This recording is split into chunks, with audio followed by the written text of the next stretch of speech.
listening to Unfiltered with Muhammad Uncut, a podcast about personal growth and authentic leadership. If you're looking for tips on how to manage others, get ahead, and make your way up the corporate ladder, this is not the show for you. This podcast is about being of service to others, leading from the heart, and evolving into a better version of yourself. Each episode brings you motivated stories about unfiltered leadership and authentic leaders, those who involve others, use their influence to amplify diverse perspectives, and inspire teams to achieve collective results. If this sounds like you, keep listening. Welcome to the Unfiltered Podcast. Unfiltered is the podcast for leaders who involve others, use their influence to help them rise, and inspire them to become better versions of themselves.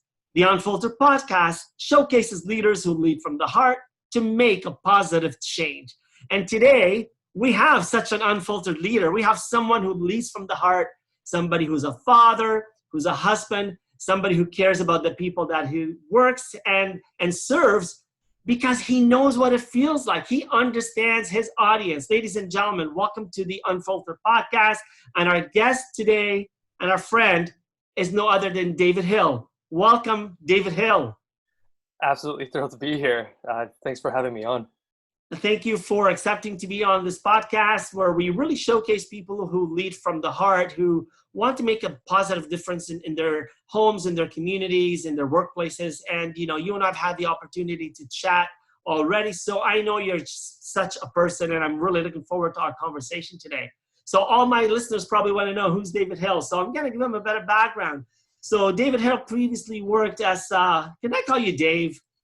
You can call me Dave and David. There you go. I get both. All right. So David has worked previously as a VP of sourcing for a company out of China.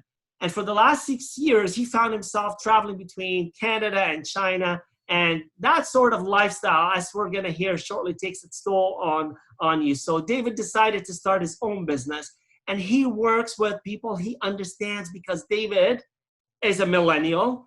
And David is working to inspire others like him to help them understand how they can be contributors in our communities, right? And so we understand that there are nuances for somebody who's in my age range, 25 plus, and somebody who's a millennial. And people from different generations have different needs, and we have to be respectful and cognizant of those needs. And David, tell us how you do that on a daily basis.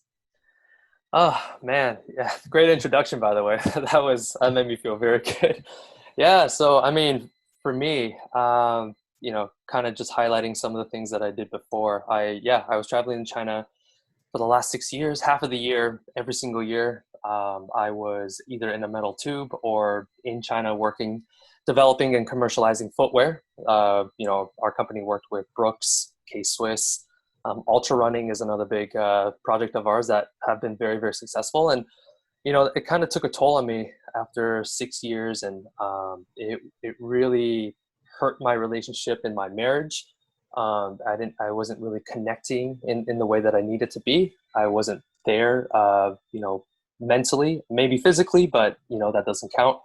And so I went to counseling, therapy, to just really work through the issues that I was going through. And nothing was really working, and I was really dealing with the level of anxiety and the stress that comes with the responsibilities of being an executive, especially a millennial executive, as you try to make a name for yourself in the work world. But yeah, so finally worked with a mentor who really helped me learn the practical skills to overcome anxiety and stress, and really give me a new perspective.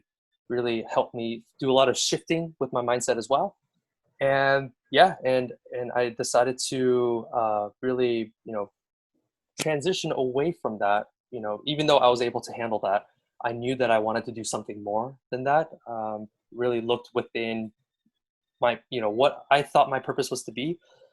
And I knew that I wanted to make an impact in some shape or form, not very definitive at that point, but, it kind of, I knew that I could help other millennial executives because I was one for the last 6 years. I know how tiring it is. I know the burnout. I know the anxiety. If you're in a marriage, how jeopardizing it can be. And so that it really started there. And doing a little bit more research into it, you know, what's the reason? Why are we so anxious and have so much stress related to the amount of work that we're doing? Obviously, there's it's relative to the amount of responsibilities, but also just how businesses are run nowadays in terms of the philosophies and the values and the beliefs that are, you know, are the, you know, quote unquote foundations of a successful business that has really impacted everybody in a negative way, especially millennial executives. And so, you know, my goal now is to really teach real leadership, what real leadership looks like. And I think that a lot of what we've been practicing is outdated, and we really need to flip the script on that and really pivot. And we're at a great point in our lifetime, you know, with COVID, it's really exposed that. And a lot of businesses that might have, you know, have leaders in it, they're really not navigating the rough waters well. And a lot of the times, you know, leadership is shown when, you know, your ship is going through rough waters, not when they're calm. And so it's really exposed that there needs to be a shift in how we lead and how we approach leadership. Powerful. Powerful. At each moment you were speaking, I was picking up on the cues of things that really resonate with me, and I'm sure will resonate with people listening to this. You know, you talk about purpose and you talk about the definition of leadership. These are all things we're going to get to. But you know, you started off with vulnerability, and people have said to me, why do you want to do podcasts? And it's because I want to show people that it's okay to feel this way. You know, we've all gone through difficulties, and sometimes we put on that facade, or we're dealing with the imposter syndrome. We go to work and we try to carve out our home selves, you know, our personal life, and we try to keep that sterilized from our work life. And, you know, it's good to have boundaries, but where those boundaries shut us out from the reality of being able to cope and being able to heal, this is where we start compartmentalizing our different personas, and we aren't really, you know, the authentic leaders or the authentic coworkers that people are craving, especially today, right? And, you know, when you talk about the need to be there for your family, right? It's if we don't understand that the people that we work with are humans, and they have needs, and they have desires, and they have constraints, and they have limitations, we're not going to be able to have that awareness of them to the point where we can serve them and be useful to them. And it comes down to this emotional intelligence of knowing ourselves so that we can know others and build those great relationships. So David, from the get-go, your vulnerability, your desire to open up and share your personal struggles and how you've dealt with that, I'm so excited about some of the things we're going to talk about. So I can say to you, you shut me right down. I don't know where to start because you've given me so much to register up here. But I'm going to say to you, let's start off with saying, what is your definition of leadership? Yeah. So my definition of leadership, for me, you know, it's not a rank, it's not a position or a place of authority. For me, leadership is really a lifestyle. It's really living out, you know, using your strengths and your advantages to lift others around you. You know, it's to help people build their confidence in what they do, help people love what they do, help people navigate the failure through the support and the tough love. You know, this way that, you know, leaders can help people find their inspiration so they also feel that fulfillment with what they do. And then that, with that in mind, everybody advances that cause together that benefits not just people, but the organization in the world. And so I think that leadership is a practice. It's not an official title. It's just a practice. That's incredible, because you taught me that leadership is really that ripple effect, right? It really resonates from one person to the next, and it's ripple, and how you behave, how you practice leadership, right? Good leadership or defective leadership can really impact others, as you were talking about earlier. So it's about the impact that we can have on others, but it's also impacting us and our lifestyle, right? And so you talk about leadership being a practice. It's a verb. It's an action, right? A lot of us are looking for those titles and the the titles to put on our doors, to the entrances of our offices, or you know, on our shirts, right? And leadership really isn't it's not a title. It's not anything that someone bequeaths upon us, right? It's really a behavior. It's a mindset, right? So can you explain to me, you define yourself as someone who works primarily with millennials. What sort of mindset do you feel you need to nurture to be able to serve your clientele? I think the first thing that that always needs to be understood is their perspective. And I think that a lot of leadership, the three words that always come to my mind with leadership is empathy, perspective, and vulnerability. You already touched on that in the beginning. And so what I say, a phrase that I like to use is vulnerability to others, empathy for others. And so you always have to come from a place of understanding. And so when you look at the millennial generation, you have to look at the factors that they grew up with, even the parenting, the technology that they grew up with, and just the overall environment that they've been kind of thrown into, AKA the corporate workspace. And so when you look at the millennial generation, through research, it's really been shown that millennials have gone through what's called, quote unquote, failed parenting. These are the type of parents that have really just overmanaged their kids and overprotected their kids, that the parents are the ones that spoke to the teachers if they got helicoptered. Exactly, yes, helicopter parenting. And so the product of that is the self-image that we are so special, that we are just the sliced bread, like the greatest thing to ever have walked this planet. And then that will get into the corporate workspace in a little bit, but this mindset that we're just the most amazing thing is one, that's going to not translate well to other aspects of life. And so the other aspect of that too, you have to look at technology. And so for me, Facebook came out, or I guess MySpace was the first thing that came out, and then what happened to them. But yeah, it came out when it was early high school for me. So I was 15 or 16 when that started to become a thing. And so we grew up with social media, and that was kind of our way of learning a new type of connection that we don't, in hindsight, we didn't really understand that it's not really connecting, but that's how we started to really lean towards connecting with people. And so they've done research where, a lot of people go on social media because of the chemical reactions that are produced in your body, endorphins, and that are released from the likes, from the comments, everything else. You get these feel-good hits every time you go on social media. And so it's the same type of reaction that you get from gambling, from smoking, and also from drinking as well. And so they have age limits for those things, not social media. And so we don't know how to handle social media very well. We don't know how to cope. And so sometimes, you have people who turn to the bottle. That's a problem in itself. But then now we are turning to social media. We're coping through social media and not actually connecting with the people that we need to connect with. And so we don't know how to connect with people. A lot of the times, our generation, we don't like getting on phone calls. We like texting people. The whole concept of texting, ghosting, that's a normal thing for us. And so technology has really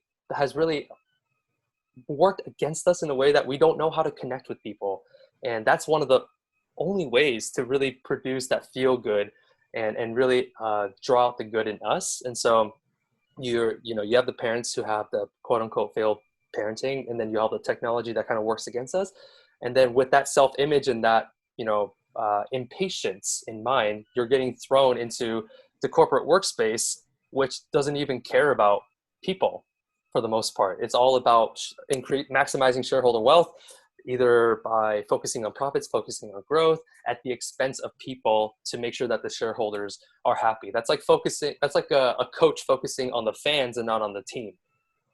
And so you have a lot of, disconnect and conflict between millennials and corporate workspace and business philosophy nowadays. And so, we're at a pivotal point now that COVID has really highlighted that there's a lot of disconnect there. And so there needs to be a shift in how we approach leadership. And so, I think that for millennials, you have to understand where they're coming from.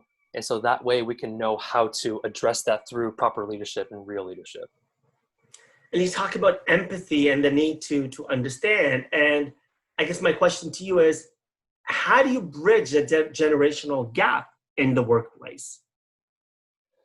Yeah, I think that bridging a generational gap starts with understanding first, kind of like what I talked about, and just knowing, because I think that the best way to bridge anything is with empathy and listening. And so whether it's empathetic listening or just always choosing to understand, I think that's one of the most effective ways to bridge any gap, whether it's generation or different beliefs, different values. It's just choosing to understand. It's like the saying, it's don't listen to be heard, but listen to be understood. And so that's the most important thing. And I think it starts with that to really bridge that gap. And then from there, then you can start to create a safe place for discussion. And I think a lot of the times that I think one of the things that we're not very good at as human beings is conflict resolution. And so there are going to be conflicting things.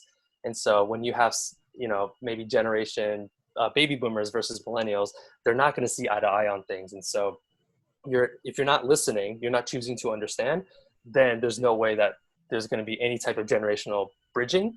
But once you are choosing to understand, then you can start to create a safe place for discussions on how to maybe, take their advantages and take our advantages and try to mesh it all together and build a really strong team because of that. Don't look at the weaknesses. What are the strengths of one generation and try to mesh it together and see what you can come from it. Create a solution rather than creating a conflict. It's similar to what Stephen Covey says, seek to understand, then to be understood, right? And so by looking at how we can empathize with others and learn to understand their needs and even use their differences as an opportunity to grow. And so, yes, I agree with you that we definitely need to look at our differences. But it's those differences that can make us stronger as well. And it's those differences that can help us identify where our weaknesses are and where we need to work together, because your strength may complement my weakness. And now we've looked in an organization where perhaps you have a millennial who is more adept to technology, or you have somebody who's a little more in their years, maybe not as adept to technology. This is where you can introduce mentoring and coaching, right? You perhaps have somebody who's older and maybe been with the organization a little longer, but they can bring the breadth of history that organization has developed and instill that in the millennial or the person who's a little more novice to the organization. So it's really building those bridges, and I think that's how we bridge the differences so that we can come together and create commonalities. And I think that, to touch on that as well, you mentioned a really good point, is that, I've heard that there's a saying is that, if we're good at everything, then we don't have a need for each other. If we're good at everything that we do, then we don't have a need for each other. But that's not the reality. As human beings, we have our strengths, but we also have our weaknesses. That's just being part of being human. And so you have to bring that reality into building teams, is that there are going to be strengths within a generation and also weaknesses, but then also other generations have their own strengths and weaknesses too. It's all about meshing, but it starts with having a safe place to really be able to do that. Right. So the idea of meshing, is that unique just for people from different generations, or when you're working with your clients, do you recognize that people of the same generation can actually benefit from that as well? Absolutely. And that kind of goes into diversity, right? And I think that diversity isn't necessarily a physical trait like the way you look or where you've come from. It's more about ideas, the diversity of ideas, because if you have a team of two similar minded people, you might not think of a more innovative or creative way to craft a solution to solve a problem. And I think diversity is really important, even within a specific generation like millennials. Everyone has different ideas. Everyone has different beliefs and values. That it comes down to just being able to just be vulnerable and throw those ideas out there and not feel like you're being judged or feeling, hiding mistakes or anything like that. So I think that within a generation, there is also diverse in the sense of ideas and different perspectives on maybe finding a solution that you wouldn't have figured out yourself for your entire life, that somebody else might just come in and be like, hey, have you thought about it this way? And boom, you just innovated and you progressed in your organization. So David, help me out a bit. Your primary audience is millennials. And when you going to a workplace, and now you've started your relationship building with the millennials, and you're trying to shift that mindset so that you can help them expand and grow in the organization. How do you extend that shift to the other generations? I think that you can never force someone to change their mindset. You can only inspire someone to follow in your mind, in your footsteps, in terms of the mindset and the beliefs. And I think that the only way that you start to gain those quote unquote followers is the results, right? And so the only thing that you can do is just do your best and really implement what you truly believe in, and then the results will speak for themselves. And then over time, you'll start to gain more followers as well. And there's actually this really interesting principle. It's called the law of diffusion of innovation, and it's this theory. It's actually Simon Sinek talks about it a lot. And it's if you think of a bell curve, it's divided into sections where the first 2.5% of the population, they're called innovators or trendsetters. They're the people that are just like, I'm gonna go buy an iPhone for $2,000. I don't care. I'm just gonna do it because I am an innovator. So that's 2.5%. Think Elon Musk, Steve Jobs, these guys. Then the next 12.5% to 13% is the early adopters. Early adopters. And these are the people that are like, okay, like that sounds pretty cool. I'll give it a shot. And they're a lot more open to that. And so these are the people that start to really follow the innovators. And so he also, Simon talks about how in order to really achieve market success, you really need to hit the tipping point is 15 to 18% of the population before it starts to really trickle to the rest of the people. And the rest of the people, these are like the rational, very cynical people. It's like, why do I need to change? What's in it for me? Am I going to be paid to do this? These are the people that are just, you ignore them. You don't try to convince them that this is the best thing to do. You don't try to manipulate them to try to believe something. You really focus on the people who are very eager to learn about something, who are very open to the ideas. So you focus on these innovators and these early adopters as well. And a lot of the times, I think companies, they try to approach a transformation, a cultural transformation, as like a marketing campaign. They try to say, okay, we're gonna do this program, we're gonna launch it on this date, and we're gonna force everybody to go to this seminar or workshop, and they're gonna listen and they're gonna implement it. It's gonna be awesome. And it never works. Exactly. And so a lot of the times you have to draw out these innovators and these early adopters within a company through voluntary work. Be like, hey, they become your ambassadors, right? Exactly. And it goes with your mission. It's like, this is what we're trying to do. We are trying to create a millennial training program. Who's in? This is what we're trying to do. This is what's not working right now. This is where we can get to. Who's in? And the people who are innovators and early adopters, they'll raise their hand and be like, count me in. I'm totally down. This sounds amazing. And then over time, you start to really work with these people who actually want to make a difference. And hopefully you get to the point where it trickles into that mass market interest, where that 15 to 18% is that tipping point. And then everyone else is like, oh, okay, I guess okay, you know what? Fine. Count us in. And so you can't just really take a shotgun approach. You have to really focus on the people who are willing to adopt your beliefs, who are willing to be open. And then over time, it will just organically happen. And that's how change happens.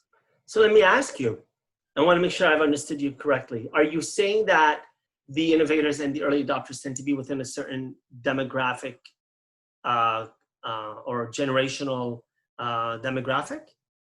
Not necessarily. I think that it's more of just what they believe in and just their personality and an attitude overall. I think that it's not separated by generation, because there are other people that, for example, it can be not millennial who paid $2,000 for an iPhone because they wanted it. So that they would be so it's not generation. It's just the attitude of that person. And that's why there's a bell curve for many, many things, because everybody's different. It's not filtered through generation or anything. It's just the human nature. And so the takeaway here is not that we want necessarily everybody to jump on the ship with us, because we're not going to get that in the end. Is that what I'm hearing? Yeah, you work with the people who want change, and over time that will just slowly start to trickle throughout your organization. And that's the thing, you look at something called, like trust. A lot of the times you don't know when you don't know when you are going to trust me. You know that it's going to take longer than a week, but probably no more than 7 years. You don't know when that's going to happen, because that's just that's exactly, sometimes it's a snap. And that's exactly what happens in organizations too. You just provide the foundations of change. You really focus on the people who want that change, and over time that will organically trickle through the organization, and then cultural So if transformation. I'm an employer, give me some tips that I would have to put in place to create that environment where I can attract the innovators and the early adopters. And what do I do with those who are going to reject my change altogether? Give me my solution. What would you recommend? So a lot of the times, you have to make it difficult for change. You have to make, because it's so easy nowadays to be like, oh, sign up for a subscription, boom, it's a click. Or it's like, oh, opt in for this, or swipe right for a date. It's so easy.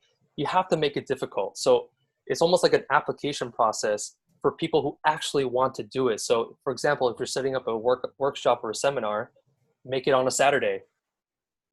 Nobody's going to want to come in on a Saturday, but the people who actually want to make a difference, they will come on a Saturday. Make it non-paid. People who want to be paid to be there, you're going to be trying to pull teeth, trying to work with them to make a change. People who actually want to be there, they won't care if they're going to get paid. They don't care that it's a Saturday. And also they will fill out that application to want to go to that as well. And so part of the benefit of filling out an application too is that you can see from their responses who's genuine and who's not, and who actually wants to make a difference as well. And so it comes from the principle of making it more difficult than easy, because if it's easy, then everybody would do it. Right. If it was hard, then those people that actually want to make a difference would go out of their way to want to become a part of that transformation. Making it difficult, you're sifting through the people that really want to be on board with you to actually help you implement those changes, right? As opposed to, you know what, yeah, that sounds okay, but what's in it for me, right? And so sometimes I think, jumping in, diving in sometimes has first. I know we want to know what's there, but if I trust you and you say, Mohammed, come with me, I'm willing to jump in with you because I've got that level of trust, and I know that maybe there isn't a direct incentive for me, right? But I know long-term that I'm helping, that I'm becoming part of the change that I want to see in the organization, right? Exactly. Okay, now I'm still a little bit confused. So what happens up to those, going back to the model that you described earlier, can you just, for the benefit of our listeners, the model is called so when we're talking about the early adopters. The law of diffusion of innovation. So it's a kind of a tricky name. So the law of diffusion of innovation. So diffusion just means spread out, and the innovation is the who wants to innovate and who just is happy with the flip phone. And inevitably, you've got the people on this side that just don't want to go anywhere. So if I'm an employer, what do I do? What do I do with these people? Well, a lot of the times, part of the whole process is getting people to believe in the mission and being part of that mission. Sometimes it organically sifts those people out, people who maybe are there for the wrong reasons, and you'll start to notice in the performance and their overall attitude as well. And I think that's just part of, some people are just like that, but again, it's a very low percentage of those people. And so, but the key thing is that you will, as strongly as you might magnetically repel those people, you will strongly attract people who want to be a part of your mission as well. So the companies that really make that transformation, they might repel some people, and that's just part of it, but you'll also attract a lot of people who just like, I truly believe in this. This is exactly what I believe in. I want to be a part of your team. And then you replace the people who might be repelled by your mission by people who just absolutely are on board. And then that way everyone moves forward and progresses together. Well, it goes back to what you're saying about meshing. If our values don't mesh, right, then it's going to be hard for me to be on board with your vision. It's going to be hard for me to embrace your mission and to really live out and align myself with that mission vision, or to live out the values, right? So if it doesn't mesh, then as an individual, I've got a decision to make. Is this the company I want to work for, right? As an employer, I have to look and say, is this the kind of employee that I want? I guess if somebody's getting the job done, yeah, right? Like if that's what I expect and they're getting their work done, then they're getting their work done. But if I want that person to be my spokesperson, if I want them to be the ambassadors, they're not going to be the persons on the front line that are going out there and evangelizing our vision and mission to everybody, right? That we're going to have to make sure that the people who are actually becoming our champions and our cheerleaders on the side, right? They understand that they're in this for the team, they're in this for the company, they're in this for the community, right? They're in it 100% and they're in it for everybody. It's not just in it for yourself, right? It goes back to the definition of servant leadership. You're not in this just for yourself and your role and what I can get out of it and give me that title so that I can put it on, frame it on my wall. We're in this because we're in this together, and brings us back to this notion of unfiltered leadership, right? It's turning the triangle upside down. A lot of the time we see that you've got your individual contributors at the bottom, right? You've got your managers and supervisors, your directors, you've got your executives, and you've got your CEOs, right? Tend to be white, Anglo-Saxon, men, dominant, in their personalities. And, I'm making generalizations here, but when we look at leadership in North America and in a lot of environments, it tends to be dominated by a certain, breed of leader. And when you talk earlier about diversity and inclusion, and we're looking around what's happening with us right now, and the rise in the Black Lives Movement, and the reason that we're amplifying these voices is because we're finally saying, look, the earth is resetting because of COVID, but we have a different sort of reset. And since the early 60s, we haven't seen this momentum, this movement. And that's before your time and even my time, right? We haven't seen that level of that amplification of voices that have been silenced. And so when we look at our workplaces, it's not enough, as you were saying earlier about diversity, it's not just in the color of my skin or my language or my creed or my gender. It has to do with my diversity of mindset as well. And when I look at the table, it's not for me as a white, middle-aged white man to open the door for others. I have to recognize that if I don't embrace diversity, because diversity is a fact, but I have to practice leadership, and I have to involve others. I have to be intentional about practicing inclusion. And I think, when we talk about leadership today and what, millennials or baby boomers or Gen Zers, we're craving this shift. And I think coming out of COVID, if we want to go back to some old normal, comfortable normal, I don't think that's an option. It's a non-negotiable. And if we're thinking of building off some sort of, old normal to get to a new normal, I don't want that either. I want a brand new definition, and we have the opportunity to write a new definition of inclusion. And when it comes to leadership, we have to have a new definition of leader. That doesn't mean exclude. I'm not talking about excluding, the typical white, dominant white male, right? I'm saying we need to include.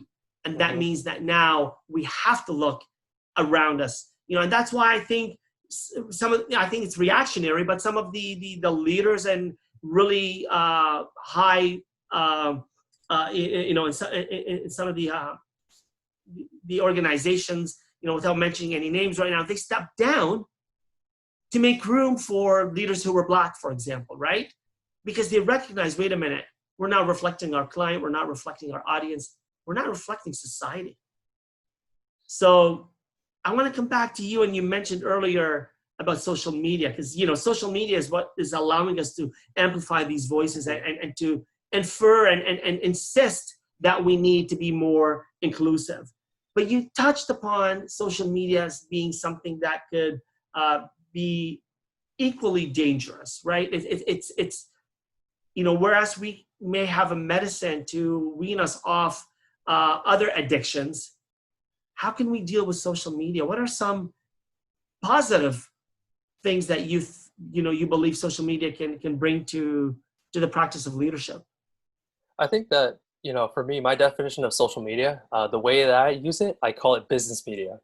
And the beautiful thing about, social media, business media, whatever you want to call it, it's the modern day cold calling, in terms of really getting yourself out there and really connecting with anybody. You don't have to pick up a phone and call them. And, there's such a negative stigma with cold calling. But if you think about it, me connecting with you, reaching out to you, that was the modern day cold calling, and being able to really connect through there. And so I think the advantage of social media is just having that possibility of connecting with people that really want to make change as well. And I think it's easier than ever before, to showcase you as well, to put content out there, to really draw in the people. Kind of like what I talked about before. You will also repel people, but you will also attract people to your beliefs and your values. And then because of that, you'll form this really amazing community for change. Black Lives Matter is an amazing example of that it's really attracted all these people in for this cause, to really advance this cause together, because we're in this together. It's not about the physical traits. It's just about how we need to treat each other as human beings. We all believe on a deep down level that, yeah, all men are created equal, and they should be, but not everybody believes in that. So we repel those people, but we draw in everybody else that created this movement that is so powerful, because we truly believe in that. And that's why it's really making this change. And so social media is amazing for that. It allows you to find the people that you can attract, and then just amplify your message and really build this cause to draw even more people in, and to make change. And so social media can be used for amazing things, but I think that we can also use it for very hurtful things to ourselves, comparing ourselves to other people, following the likes and following the comments, stuff like that. And so being able to really, control the way that you interact on social media, and know what the purpose of social media can be, and the advantages of that, knowing how to utilize those advantages. I think it's kind of like money, right? There's the bad things, and then there's the very good things as well. It's a double-edged sword. So you just need to know what the advantages are, and just focus on that for a cause. If you have a cause, it's a great way to get your message out there and to attract people to make a significant change. Well, you're right. Sometimes that shift is in our mindset and in our language. So just like we can shift from using paper money to plastic money, and now virtual money and blockchain and whatever. And don't get me talking about blockchain. I don't know much about that. Me neither. Right. But, it's the same thing by maybe shifting to say that it's business media, and it's an opportunity for us to put ourselves out there, create contact, make those connections, rather than maybe just send somebody an invite and say, hey, Dave, please be part of my network. But it's actually pick up the phone or record a voice message and make that human connection, because we're really closing the distances. Our platforms like LinkedIn, for example, is not just the glorified virtual resume anymore. It's a place where we're creating a community of like-minded people, and like-minded people with different opinions and different mindsets. But we have a vision of creating a community where we can share, we can be vulnerable, we can risk making a mistake, and it's growing. And what I'm seeing, particularly on these social platforms, when you can push through and get beyond the influencer and this social media that's just there for the likes and the followers and the growth and monetizing your YouTube. Hey, if it works, that's great. We all want to make a buck, but I think there's value in breaking through and connecting and creating a relationships, and then learning from those people. I try. I'm not going to say I'm 100% disciplined, but whenever I've made a connection, I try to at least follow up with a personal note and say thank you, and I'm looking forward to learning from our shared networks, and to humble myself in that whoever that person is that I've connected with, I can learn from them, because in the same thing that you're talking about it in your line of work, you are bringing different people, different mindsets to help them mesh together and learn about what we can collectively bring, to this common ground, even though our differences are there, they can make us stronger. So absolutely.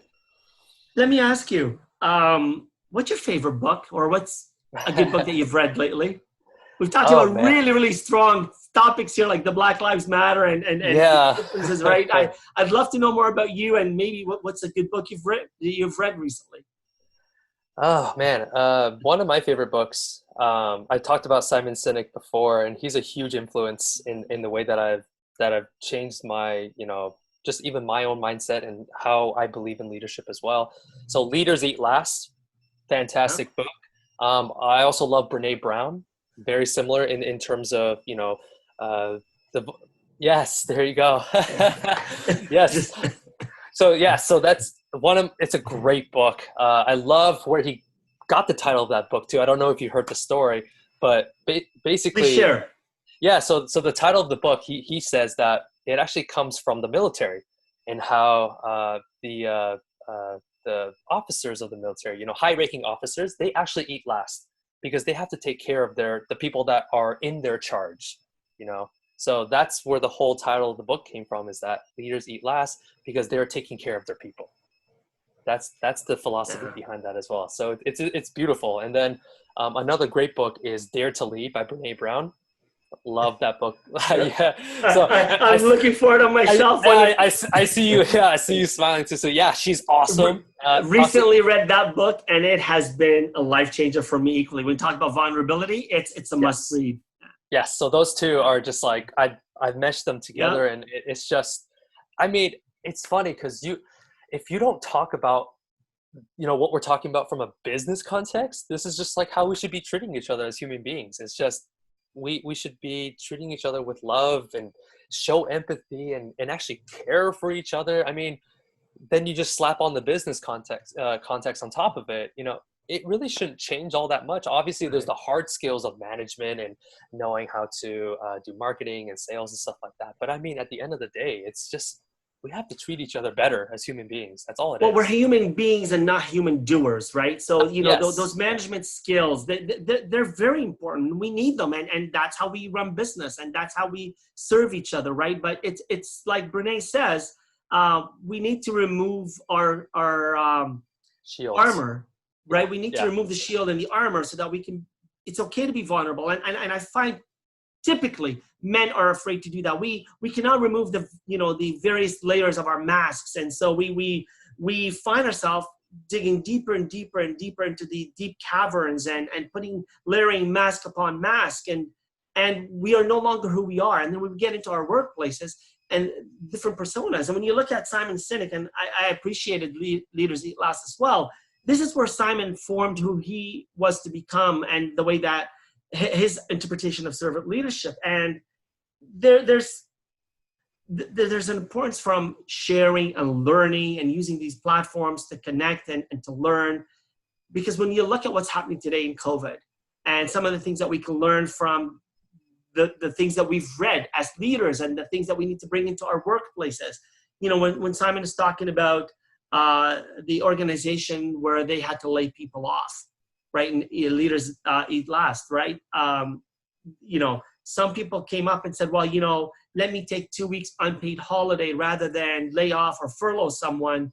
I don't mind taking a pay cut, right? And this is something organizations have done today. I know that to get through COVID, if people didn't want to close down their offices or the virtual or physical offices, they needed to be innovative in how they could stay afloat, stay alive. And I know that a lot of people said, I could take a hit, if I have to take a pay cut, or if I have to take 2 weeks off so that you're not furloughing my colleague, let's do that, right? And I think that's the importance of going to go to books like this to help us learn and expand and put into practice. And as leaders, we have to role model and not role play. I'll tell you, I wasn't happy when I had to take the pay cut. But, I finally said, well, look, if this is how we keep my colleague, afloat, then let's do it, right? So I think, leadership is about really putting yourself out there first. And again, similar to what Simon was saying about the Leaders Eat Last, it's making sure that other people have something on their plate first, right? Right, And leaders right. have to really role model that behavior. So, I know, yeah. and So, I would love to share a story with you real quick too. And it's just please. funny because so I actually worked under my dad. And so my dad, he is have you ever read Shoe Dog by Phil Knight? Not yet. So anyways, my dad and Phil they knew of each other in the shoe world. They've been in the shoe business for that long. So my dad is I don't know if you've heard of 𝐏𝐶𝐍𝐅𝐋𝐓𝑑𝐃. It's a company in the States. He founded 𝐏𝐶𝐍𝐅𝐋𝐓𝑑𝐃. He started that. He also made the first pair of running shoes for Brooks Running. He also helped 𝐏_SWISS This is your build. father. This is my father, and he's done Wow. unbelievable things. And so it's just funny because I've learned from him, and Simon's just put it into context for me. And so everything that he has done, I've never really thought about how that has impacted me until I started reading Simon's stuff. And I was like, I read this by Simon. I'm like, oh, wow, my dad did that. Simon talked about this. Oh, wow, my dad did that. So talking about Leaders Eat Last, a great story that my dad didn't tell me, but actually one of the people that was under my dad told me the story. My dad has never told me the story. So my dad was head of K-Swiss footwear division.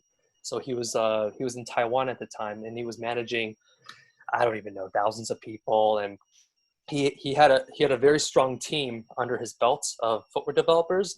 And it was during a very difficult time in the economy. A lot of the people, they were struggling. They didn't have, they had to feed their families. Anyway, stuff like that. And so my dad, during the times when they're paying out salaries, my dad actually gave them bonuses at his expense.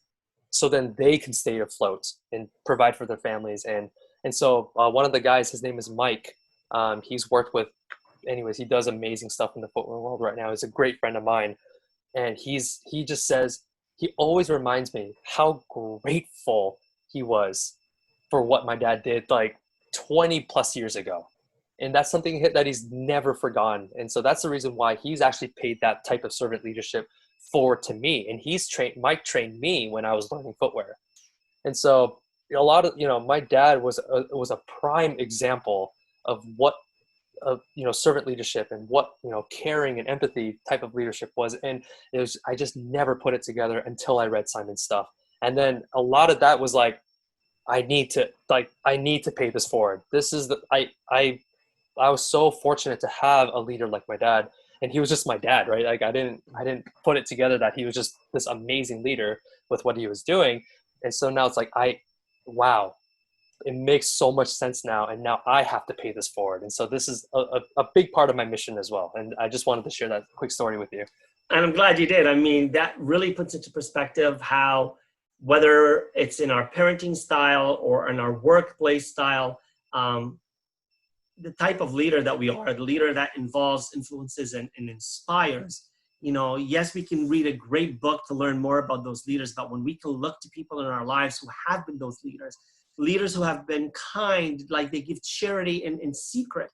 They don't need people to see them do it. Your dad gave that act of kindness 20 years ago, and you never heard about it. He didn't tell you. He never told me about it. Somebody else did. Yeah. And that's the power of kindness. It's like charity, giving charity in the dark, right? You don't need people to say, look at that, he's so benevolent, right? And that's, kindness is something that, will start to define how we behave. And when we're leaders who are leading with kindness, leading from the heart, we're going to be drawing certain people towards us. And that's what leadership is about. And again, this is why I believe in unfiltered leadership that is pure, a leadership that is the essence of who we are as human beings, unfiltered, vulnerable, but strong, courageous, right?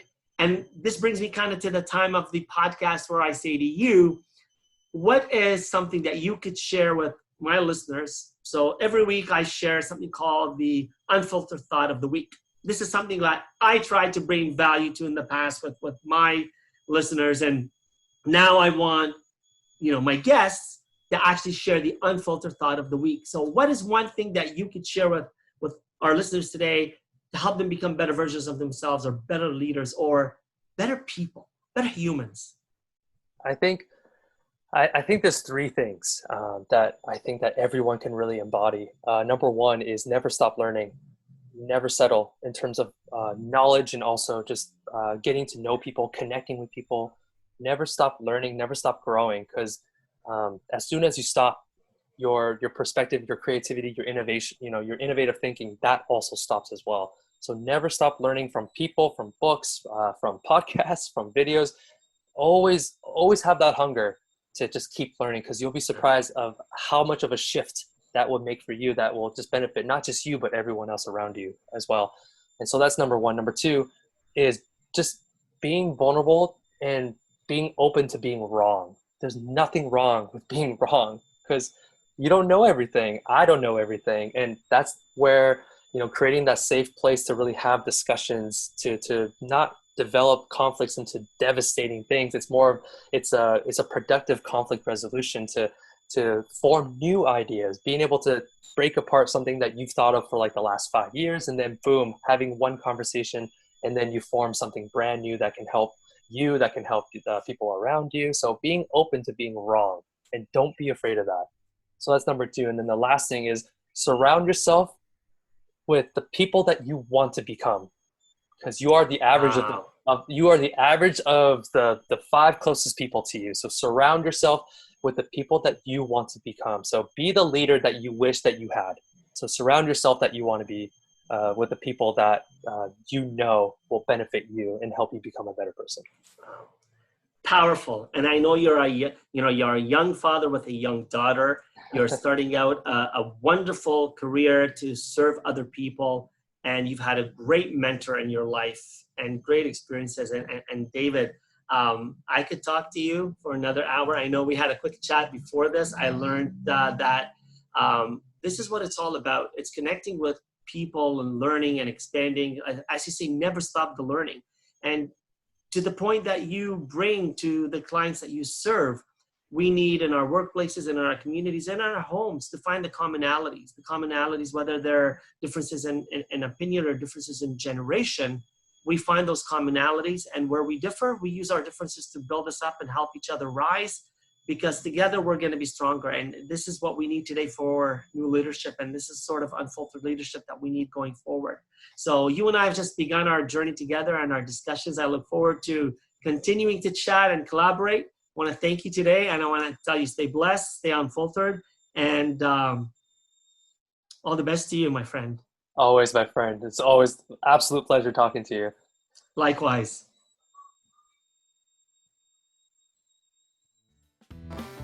Thank you for listening to Unfiltered, the show about authentic leadership and personal growth.